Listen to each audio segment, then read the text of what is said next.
Welcome dear students to SP smart hybrid system. बेटा आज हम पढ़ने जा रहे हैं प्रिपरेशन ऑफ फिनॉल्स। फिनॉल्स पहले याद रखो बेटा, फिनॉल्स वो कंपाउंड्स होते हैं जिनमें बेंजीन पे डायरेक्टली अटैच्ड क्या होगा बेटा, OH ग्रुप। उसको हम क्या बोलते हैं बेटा, फिनॉल बोलते हैं। First of all you should know this thing. और इसी को कैसे हम अब प्रिपेयर करने जा रही है बेटा, तो इसको हम क्या बोलते हैं बच्चे, फिनॉल। पहला मेथड ऑफ प्रिपरेशन है जिसको हम बोलते हैं डाउज प्रोसेस। कौन सी प्रोसेस, डाउज प्रोसेस या डाउ प्रोसेस जिसको हम बोलते हैं बेटा। इस डाउ प्रोसेस में हम क्या लेते हैं बेटा, क्लोरोबेंजीन लेते हैं। ये सोडियम हाइड्रोक्साइड के साथ ट्रीट करते हैं बेटा इसको हम, मतलब ड्रास्टिक कंडीशंस हम लेते हैं यहाँ पे, तो सीधे यहाँ पे फिनॉल बनता है बेटा। मगर यहाँ पे एक ट्रांजिशन स्टेट बनता है इसमें जिसको हम बोलते हैं बेटा सोडियम फिनॉक्साइड। ड्रास्टिक कंडीशंस मैंने बोला बेटा यहाँ पे means high temperature and high pressure और अबाउट 300 एटमॉस्फेरिक प्रेशर लेना पड़ेगा बेटा आपको यहाँ पे। तो पहला भी हम यहाँ पे बनता है बेटा, that we called as sodium phenoxide बनता है। ये बना बेटा सोडियम फिनॉक्साइड और निकलता है बेटा यहाँ पे NaCl plus water. Next step में क्या होता है बेटा, इसी सोडियम फिनॉक्साइड को हाइड्रोलिसिस करते हैं।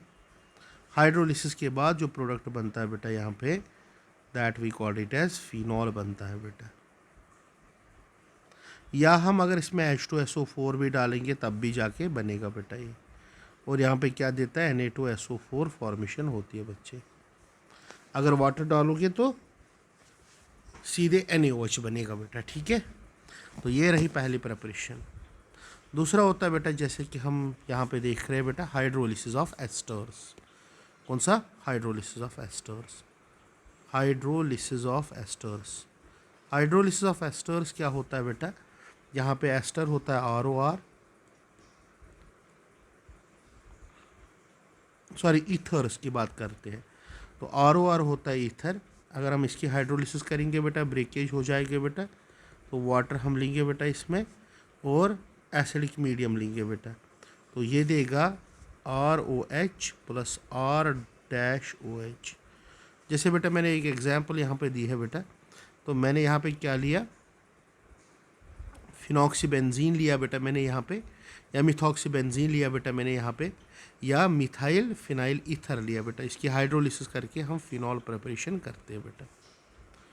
तीसरी preparation, very important preparation, benzene diazonium chloride से।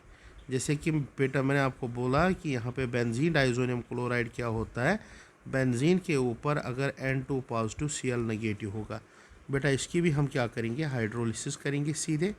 हाइड्रोलिसिस के बाद यहाँ पे फॉर्मेशन ऑफ फिनॉल होगा बच्चे, और N2 बाहर और HCl बाहर निकलेगा बेटा। मगर ये बेंजीन डाइजोनियम क्लोराइड कैसे बनता है बेटा, उस प्रोसेस को हम बोलते हैं डाईएजोटाइजेशन। क्या बोलते हैं, डाईएजोटाइजेशन। इसको हम सीधे कहाँ से प्रिपेयर कर सकते हैं, बेंजीन से। बेंजीन को लेना है बेटा, इसको पहले क्लोरोबेंजीन में कन्वर्ट करो बेटा। ये बेंजीन को किस में कन्वर्ट करोगे, क्लोरोबेंजीन में। तो क्लोरोबेंजीन के लिए हम क्या करेंगे बेटा, यहाँ पे अगर हमें बेंजीन से भी करना होगा बेटा, तो क्लोरोबेंजीन, फिर उसके बाद नाइट्रोबेंजीन बनाना है। चलो मैं बेंजीन से पहले नाइट्रोबेंजीन बनाऊंगा, तो कंसनट्रेटेड HNO3 लूँगा और H2SO4 लूँगा बेटा, तो यहाँ पे नाइट्रोबेंजीन बनेगा। नाइट्रोबेंजीन के बाद इसकी रिडक्शन करेंगे, या हम लेंगे बेटा SnHCl या लेंगे ZnHCl लेंगे बेटा, तो यहाँ पे बनेगा एनिलीन बनेगा। एनिलीन होता है बेटा NH2, और इसी एनिलीन को हम किससे ट्रीट करेंगे, NaNO2 के साथ प्लस HCl।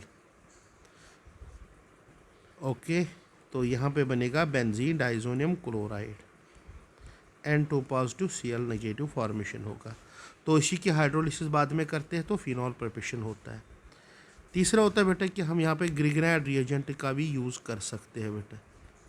ग्रिग्नाइड रिएजेंट क्या करेंगे बेटा, सीधे क्लोरोबेंजीन पे ऐड करेंगे मैग्नीशियम तो बनेगा बेटा फिनाइल मैग्नीशियम क्लोराइड बनेगा, और इसको ऑक्सीडाइज करेंगे तो फिनॉक्सी मैग्नीशियम क्लोराइड बनता है बेटा। जैसे ये प्रोडक्ट है बेटा, इसको हम बोलते हैं फिनॉक्सी मैग्नीशियम क्लोराइड। तो इसी फिनॉक्सी मैग्नीशियम क्लोराइड को बाद में हाइड्रोलिसिस करेंगे तो फिनॉल फॉर्मेशन होगा बेटा। जैसे ये फिनॉल फॉर्मेशन होती है बच्चे यहाँ पे। नेक्स्ट बेंजीन सल्फोनिक एसिड के साथ भी हम यहाँ पे बना सकते हैं बेटा। तो ये प्रोडक्ट जो होता है बेटा, ये बेंजीन सल्फोनिक एसिड है। तो बेंजीन सल्फोनिक एसिड को हम एक्सेस ऑफ किसके साथ, NaOH के साथ ट्रीट करते हैं। पहले ये बेंजीन सल्फोनिक एसिड कैसे बनाएंगे बेटा, तो आसान टेक्निक है। टेक्निक क्या है बेटा, यहाँ पे आपको बेंजीन लेना है, इसकी आपको सल्फोनेशन करनी है, जैसे आप करते हो फ्रीडल क्राफ्ट रिएक्शन में बेटा। तो यहाँ पे H2SO4 और SO3 मीडियम, इन दोनों को मिला के हम यहाँ पे इसको बोलते हैं ओलियम। क्या बोलते हैं, ओलियम। तो यहाँ पे बनेगा बेटा बेंजीन सल्फोनिक एसिड। इसी बेंजीन सल्फोनिक एसिड को एक्सेस ऑफ NaOH के साथ ट्रीट करते हैं। तो एक्सेस ऑफ NaOH के साथ जब आप ट्रीट करोगे तो यहाँ पे बनेगा सीधे, दैट इज सोडियम फिनॉक्साइड। एक देगा बेटा सोडियम फिनॉक्साइड, और इसके साथ साथ वाटर भी निकलेगा बाहर, और निकलेगा Na2SO3। लास्ट स्टेप में क्या करने है बेटा, इसकी हाइड्रोलिसिस करनी है। तो हाइड्रोलिसिस जो ही करोगे बेटा आप, यहाँ पे बनेगा फिनॉल और देगा बेटा NaOH देगा। तो इस तरीके से भी हम फिनॉल प्रिपेयर कर सकते हैं बेटा।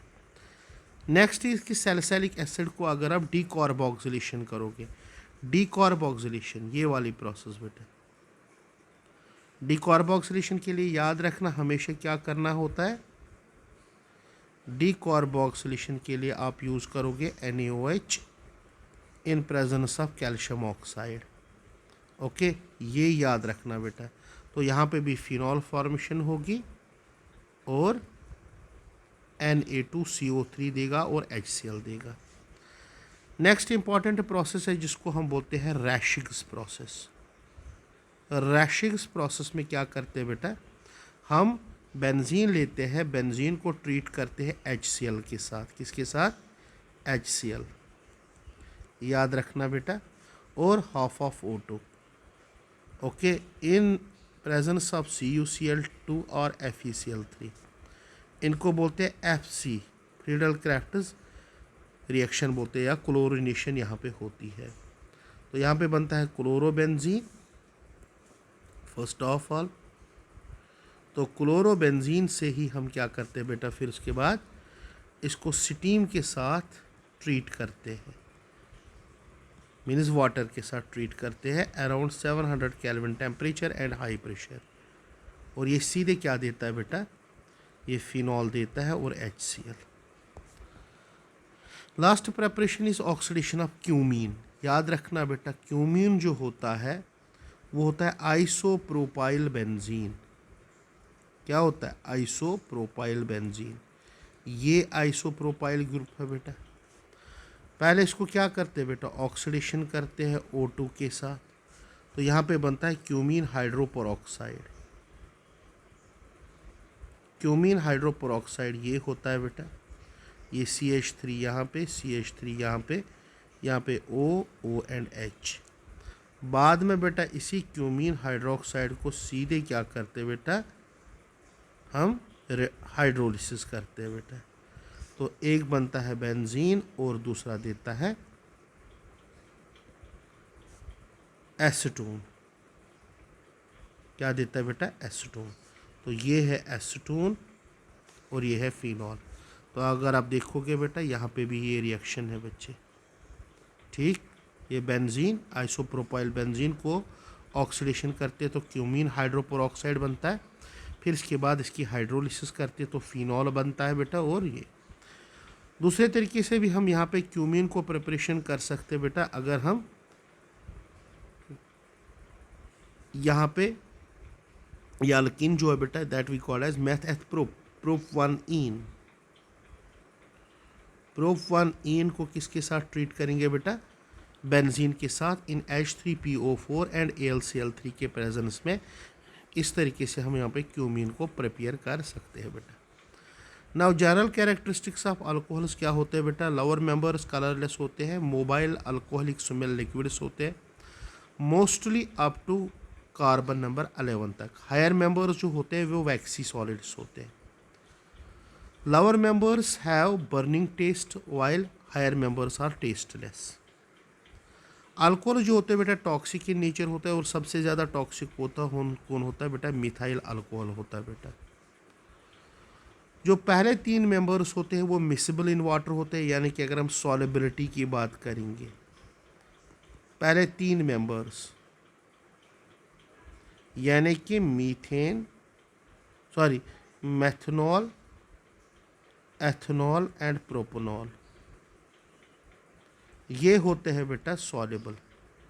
बाकी रेस्ट जितने होते हैं वो इनसॉल्युबल इन वाटर होते हैं बेटा, ठीक है ना।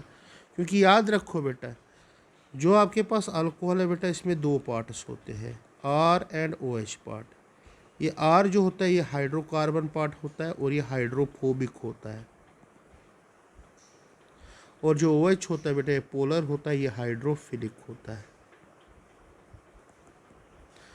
तो जितना जितना मेंबर आगे आगे बढ़ते हैं बेटा ये हाइड्रोफोबिक पार्ट उसका साइज़ इंक्रीज़ होता जा रहा है, तो वहाँ पे हाइड्रोफोबिसिटी ज़्यादा बढ़ जाती है। तो इसलिए ये सॉल्युबल अल्कोहल्स नहीं होते हैं जितना जितना आगे मेंबर्स बढ़ेंगे 3 से ज़्यादा। एक चीज़ ये, हाँ इतना है कि अगर हम यहाँ पे देखेंगे जो अल्कोहल सॉल्युबल होते हैं that is due to which bonding? Hydrogen bonding के कारण होता है बेटा। तो वहाँ पे क्या होता है कि वाटर की हाइड्रोजन बॉन्डिंग से अल्कोहल तोड़ता है और वहाँ पे आ जाता है, खुद बॉन्डिंग बनाता है हाइड्रोजन बॉन्डिंग। मगर जब साइज़ इंक्रीज़ हो जाता है, हाइड्रोफोबिक पार्ट ज़्यादा बढ़ जाता है, तो वहाँ पे रिपल्जन ज़्यादा होती है, इसलिए ये इनसॉल्युबल होता है बेटा। ओके, बॉइलिंग पॉइंट की बात करेंगे, जितना जितना मेंबर बढ़ेगा बेटा, चाहे अगर हम C1, C2, C3, C4, C5, C6, C7, यानी कि C1 अगर हम यहाँ पे लिखिए मेथनॉल, फिर इसके बाद ethanol, propanol, butanol, pentanol, dash dash आगे आगे जाएंगे। जितना जितना मेंबर बढ़ेगा बेटा उतना उतना बॉइलिंग पॉइंट इंक्रीज़ होता जाएगा। क्यों ऐसा होता है बेटा? क्योंकि जितना साइज़ बढ़ जाएगा बेटा उतनी कौन से फोर्सेस बढ़ जाएंगे?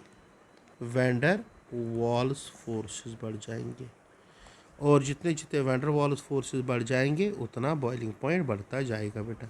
तो इसके लिए मैंने एक एग्जांपल आपको दी है बेटा, जैसे methanol, ethanol, propanol, butanol.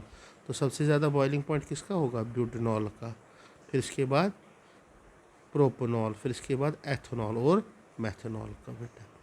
But अगर हम सेम फार्मूला का कोई अल्कोहल लेंगे इन डिफरेंट आइसोमेरिक फॉर्म्स, जैसे हमारे पास C4H9 है बेटा, इसको हम बोलते हैं बेटा ब्यूटेनॉल। अगर इस ब्यूटेनॉल को लेंगे बेटा, इसमें होगा N butanol, isobutanol, secondary butanol, और यहाँ पे होगा टर्शियरी ब्यूटेनॉल। तो जितना साइज़ बड़ा होगा बेटा चेन का उतना बॉइलिंग पॉइंट ज़्यादा होगा, जितना चेन का साइज़ कम होता जाएगा बेटा उतना बॉइलिंग पॉइंट भी कम होता जाएगा बेटा। तो सबसे ज़्यादा किसका होगा बेटा साहब बॉइलिंग पॉइंट? फर्स्ट का, फिर इसके बाद सेकंड का, फिर इसके बाद थर्ड का, फिर इसके बाद फोर्थ का बेटा। Alcohols have higher boiling point than corresponding alkanes because of hydrogen bonding. Okay बेटा, और दूसरी बात है, अगर मैं इनको कंपेयर करूँगा फिनॉल के साथ, ईथर के साथ, या अल्केन्स के साथ, या एल्काइल हैलाइड्स के साथ, इन सब से ज़्यादा बॉइलिंग पॉइंट होगा, क्या होगा? मोर बॉइलिंग पॉइंट देन दीज। किनका? अल्कोहल्स का। याद रखना बेटा, ठीक है ना, क्योंकि वहाँ पे हाइड्रोजन बॉन्डिंग अच्छी खासी होती है बेटा। अल्कोहल्स जब मेटल साल्ट्स के साथ मिलते हैं बेटा, ये बनाते हैं कौन से? एल्कोलोइड्स। क्या बनाते हैं? एल्कोलोइड्स। जैसे एल्कोलेट्स डिफरेंट है बेटा, कॉपर सल्फेट एल्कोलेट है, कैल्शियम क्लोराइड है बेटा, या दूसरा भी और भी है बेटा, जैसे MgCl2 2 times C2H C2H5OH C2H5OH, ये भी और एक अल्कोलोइड है बेटा, या कैल्शियम का भी है, मैग्नीशियम का भी है बेटा, ये अल्कोलोइड्स होते हैं। नाउ केमिकल प्रॉपर्टीज़ की बात करूँगा बेटा। यहाँ पे याद रखना, केमिकल प्रॉपर्टीज़ में दो तरीके की हम प्रॉपर्टीज़ यहाँ पे पढ़ने जा रहे हैं, क्योंकि जब भी हम कोई भी अल्कोहल लेते हैं बेटा, यहाँ पे दो पोलर बॉन्ड्स है। एक होता है कौन सा, कार्बन ऑक्सीजन पोलर बॉन्ड, और दूसरा होता है बेटा ऑक्सीजन हाइड्रोजन पोलर बॉन्ड। सो ये दो पोलर बॉन्ड्स होते हैं, टू पोलर बॉन्ड्स। ओके बेटा, तो इन्हीं की पोलैरिटी को देख के हम यहाँ पे बोल सकते हैं बच्चे कि यही दो बॉन्ड्स टूट सकते हैं, जो पोलर बॉन्ड होगा वो जल्दी टूट सकता है बेटा। अब यहाँ पे मैंने आपको एक चीज़ बताना है कि कौन सा बॉन्ड जल्दी टूटेगा बेटा। याद रखना, जब भी CO लिंकेज होगी ये बॉन्ड तोड़ना होगा। याद रखना, ये सबसे ज़्यादा टर्शरी में टूटेगा, फिर सेकेंडरी में टूटेगा, फिर प्राइमरी में टूटेगा, और सबसे कम किस में, मिथाइल अल्कोहल में टूटेगा। और अगर OH की बात करेंगे, सबसे ज़्यादा किस में टूटेगा, CH3OH, फिर इसके बाद प्राइमरी, सेकेंडरी और टर्शरी में टूटेगा। क्योंकि अगर हम यहाँ पे देखेंगे CO बॉन्ड की ब्रेकेज की बात, वही बॉन्ड ब्रेक सबसे ज़्यादा होगा जो ज़्यादा पोलर होगा बेटा। टर्शरी के केस में जो CO बॉन्ड होता है वो ज़्यादा पोलर होता है दैन OH बॉन्ड से बेटा। क्योंकि यहाँ पे याद रखना है एक चीज़ इम्पॉर्टेंट बात, अगर आपके पास ये सपोज टर्शरी अल्कोहल है बेटा, तो due to inductive effect of these 3 methyl groups, जो इलेक्ट्रॉन डेंसिटी होगी वो इंक्रीज़ होगी कार्बन पे। इस कारण क्या करेगा, ये कार्बन इस इलेक्ट्रॉन पेयर को और किसकी तरफ धकेलेगा, ऑक्सीजन की तरफ, और ज़्यादा इसको नेगेटिव बनाएगा बेटा। वो इन टर्न क्या करेगा बेटा, ऑक्सीजन अपने electron pair between oxygen and hydrogen को कहाँ की तरफ धकेलेगा बेटा, हाइड्रोजन की तरफ, और तब जाके यहाँ पे इसको लेस पोलर बनाएगा बेटा। ये रीज़न है बच्चे।